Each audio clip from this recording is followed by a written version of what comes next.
Hi! Welcome and welcome back to my YouTube channel, and for today's tutorial, ituturo ko sa inyo kung paano nga ba mag-register ng ALLDATA 599 sa ating Smart and TNT SIM. But first, can subscribe to my channel and don't forget to hit the subscribe button and the bell to notify you for my new updates. And once you learn more, just keep on watching and let's start. So yan guys, for today's video mula sa ating mobile phone, pumunta lang tayo sa dial ng ating device. So dito guys, sa dial, idadial lang natin is *123, number sign or hashtag, and then call. And after nyan, may magpa-pop up. So, ang pipiliin natin dito is yung ALLDATA. So, kung makikita nyo, nandun siya sa number 8. So, ang type natin is number 8. And then, tap send.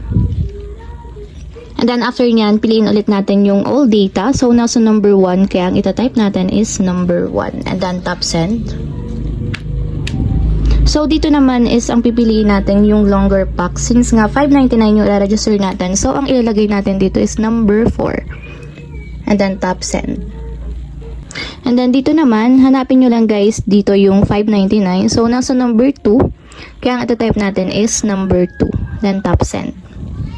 So, nakalagay dito is kapag nag-register tayo ng ALLDATA 599, makakuha tayo ng 48 gigabytes shareable data. So, valid na siya for 60 days or 2 months. So, 599 lang siya guys. So, kung gusto nyo subscribe, type nyo lang is number 1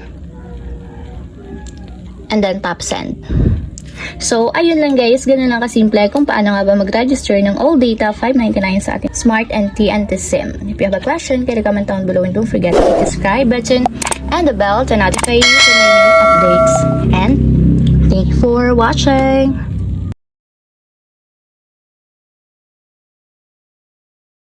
Living life every day